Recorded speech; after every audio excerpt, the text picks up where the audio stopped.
जय श्री कृष्ण सभी को। Welcome to our YouTube channel commerce classes by Anoop sir. मैं हूँ आपकी अपनी प्रियंका मिश्रा। तो हम लोग क्या कर रहे हैं, पीपल डेवलपमेंट एंड एनवायरनमेंट के जो हमारे क्वेश्चंस हैं प्रीवियस ईयर के, वो एनालिसिस कर रहे हैं। ओके, हमने हमारे प्रीवियस लेक्चर्स में 2020 के और 2019 के जो क्वेश्चंस आए हैं पीपल डेवलपमेंट एंड एनवायरनमेंट के, उनको एनालाइज किया।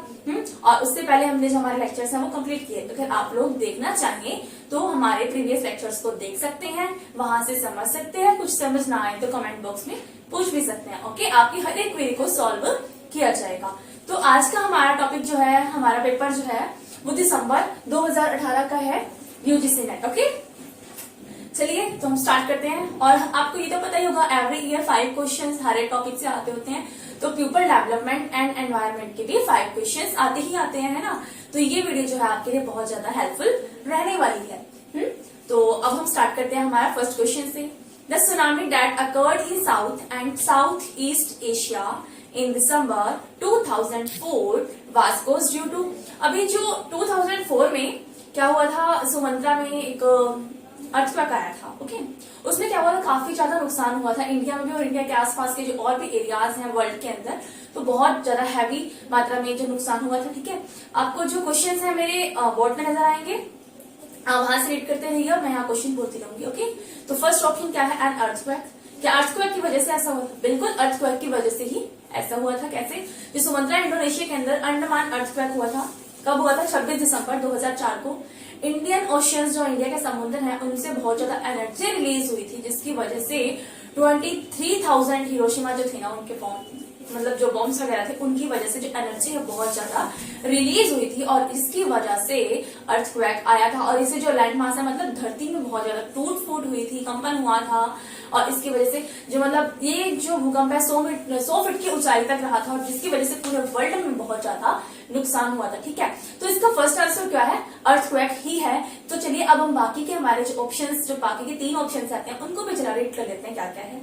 Volcanic eruption, volcanic eruption. Volcanic क्या होता है? ज्वालामुखी। ज्वालामुखी कब फटती है? जब अर्थ के अंदर हलचल होती है, प्लेटेट्स ऊपर नीचे दाएं बाएं चलती रहती हैं।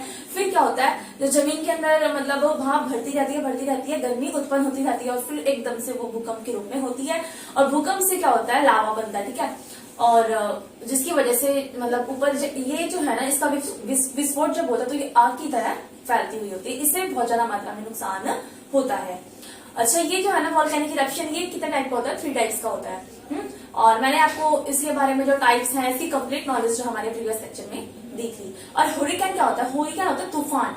ठीक है, तूफानी बादल बोल सकते हैं, बहुत काफी तेज चलने वाली हवाएं होती हैं, उनको बोलते हैं हुरिकेन्स। ये भी 3 टाइप्स के होती हैं।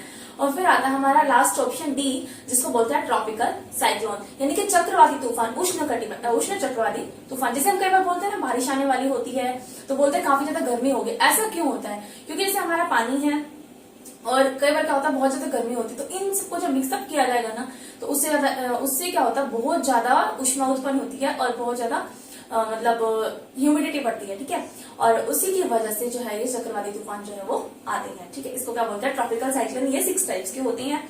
तो हमारे फर्स्ट क्वेश्चन का जो ऑप्शन नंबर ए है, यानी कि एन अर्थक्वेक, ये बिल्कुल सही है, क्योंकि इसकी वजह से 26 दिसंबर 2004 में ये आया था और जिसकी वजह से पूरे वर्ल्ड को ही बहुत ज्यादा मात्रा में नुकसान हुआ था।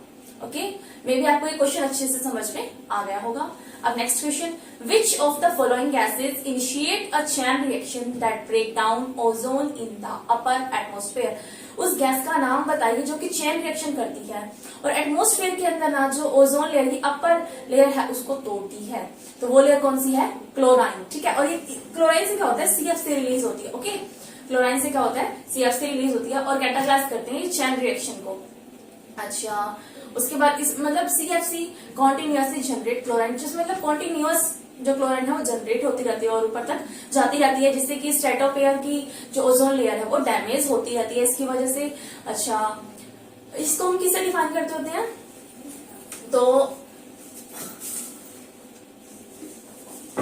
क्लोराइन इज डिफाइंड बाय, किससे डिफाइन करते हैं? CI से। ओके, क्लोराइन को हम CI से डिफाइन करते हैं और इसका एटॉमिक नंबर जो है, एटॉमिक नंबर इसका क्लोराइन का कितना है 17 है। ओके, और इसके जो जब अगर हमारा क्लोराइड का ऑप्शन जो अगर ठीक है तो बाकी के नाइट्रोजन डाइऑक्साइड, हाइड्रोजन सल्फाइड और कार्बन डाइऑक्साइड रॉन्ग हो जाएंगे। हालांकि इनकी वजह से भी बहुत ज्यादा मात्रा में ओजोन गैस जो है, ओजोन लेयर है, उसको नुकसान होता है। लेकिन जो पार्टीशन करके तोड़ती है वो कौन है? क्लोराइड ही है, एक चेन के रूप में, मतलब कॉन्टिन्यूअस बढ़ती जाएगी और जिसकी वजह से मतलब ओजोन लेयर जो है एटमोस्फेयर में दिक्कत क्रिएट होगी। नेक्स्ट हमारा नेक्स्ट क्वेश्चन क्या है? High level lead. लीड क्या होता है? शीशा, ठीक है, पारा बोलते हैं इसको हम। Explodes in human thought inhalation of food consumption में कॉज। जैसे जो पीबी है यानी कि लीड जो होती है उसके बारे में बताना है, तो उससे ह्यूमन के अंदर क्या क्या कॉजेस हो सकते हैं। तो first mental retardation. First option क्या है? मेंटल रिटार्डेशन मतलब मानसिक मंदता, यानी कि उसका आईक्यू लेवल कम हो सकता है, बिल्कुल हो सकता है। हाई ब्लड प्रेशर हो सकता है, बिल्कुल हो सकता है। Disorder of central nervous system, जो हमारा नर्व सिस्टम है यानी कि अंदर की जो नसें हैं उनमें भी गड़बड़ हो सकती है, जिसकी वजह से हमारे पाचन तंत्र वगैरह में जो है वो कमजोरी आ सकती है। यानी कि तीनों ही ऑप्शन ठीक है ना। मेंटल रिटार्डेशन भी हो सकता है, हाई बीपी भी हो सकता है, और नर्व सिस्टम भी हमारा कमजोर हो सकता है। किसकी वजह से? हाई लेवल ऑफ लीड की वजह से। तो इसका जो ऑप्शन नंबर डी है वो बिल्कुल ठीक रहेगा, जिसमें तीनों ही ऑप्शन आएंगे, ए, बी एंड सी। ओके, अब हमारा next question, in a human population. Human population क्या होता है? मतलब लोगों की संख्या है ना, उसको हम डेमोग्राफी भी बोलते हैं। तो which is undergoing the demographic transition. अब डेमोग्राफिक ट्रांजिशन क्या होता है? डेमोग्राफिक ट्रांजिशन वो होता है जिसके अंदर हम रिप्रेजेंट करते हैं किसको? हाई मतलब बर्थ रेट को और लो डेथ रेट को, या फिर हाई डेथ रेट को और लो बर्थ रेट को, ठीक है, मतलब जिसमें डेथ और बर्थ के बारे में बताया जाए, ठीक है, उस किसी भी कंट्री या रीजन के अंदर, तो उसको क्या बोलते हैं? Demographic transition. मतलब हम पूरे डेमोग्राफ के बारे में बता रहे हैं। डेमोग्राफी क्या होता है? ये स्टडी है ह्यूमन पॉपुलेशन चेंजेस की, कितने पॉल्यूशन जो है वो चेंज, कितना पॉपुलेशन जो है वो चेंज होता है एवरी ईयर, ठीक है। तो डेमोग्राफिक ट्रांजिशन में which is following generally decrease first. तो हमें सबसे पहले किस चीज को कम करना होगा अगर मतलब हमें ह्यूमन पॉपुलेशन के बारे में जानना है तो first life expectancy. Life expectancy क्या होता है? हम एक अनुमान लगाकर चलते हैं कि इतना लाइफ तो हमारा रहेगा ही रहेगा, ठीक है, तो ये ऑप्शन नहीं आएगा। Next level of education. जब हम यहाँ पे बात ही डेथ और बर्थ की कर रहे हैं तो एजुकेशन कहाँ से आ जाएगी? तो यानी कि सेकेंड ऑप्शन ऑटोमेटिक ही गलत हो जाएगा। नेक्स्ट डेथ रेट, यस बिल्कुल, कि पहले हमें डेथ रेट को जो है वो कम करना पड़ेगा, ठीक है, और बर्थ रेट का ऑप्शन फिर ऑटोमेटिक गलत हो जाएगा अगर डेथ रेट ठीक है तो हमारे 44th क्वेश्चन का ऑप्शन नंबर सी जो है डेथ रेट, वो बिल्कुल ठीक है, क्योंकि हमें सबसे पहले डेथ रेट को ही कम करना पड़ेगा, ठीक है। नेक्स्ट 45th क्वेश्चन जो है, मतलब लास्ट क्वेश्चन जो है हमारा 5th question people development and environment का, उसमें क्या है? असर्शन दी हुई है और रीजन दिया हुआ है, और हमें ये बताना है कि असर्शन और रीजन दोनों ठीक है या नहीं है, और दोनों में जो रीजन है वो करेक्ट है या नहीं है। तो फर्स्ट ऑप्शन क्या बोलता है?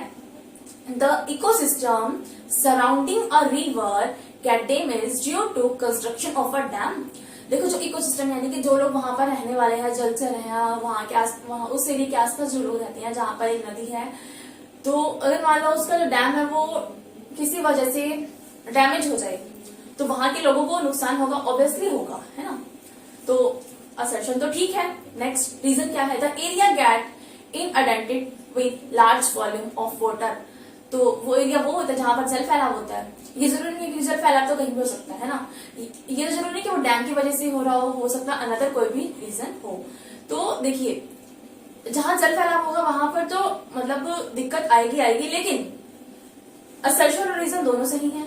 असर्शन अपनी जगह सही है, रीजन अपनी जगह सही है, लेकिन जो रीजन है वो करेक्ट एक्सप्लेनेशन असर्शन की नहीं है, क्योंकि जो मतलब वाटर है अधिक मात्रा में कहीं भी हो सकता है। ये जरूरी नहीं कि वो डैम के टूटने की वजह से ही हुआ हो, ठीक है। मे भी आपको शायद ही 5 क्वेश्चंस बिल्कुल अच्छे से आपने भी एनालाइज कर लिए होंगे और अच्छे से समझ भी आ गए होंगे। अगर आप मुझे कमेंट बॉक्स में जरूर बताएं आपको ये लेक्चर कैसा लगा। कोई भी क्वेरी हो तो आप वहां पर कर सकते हैं।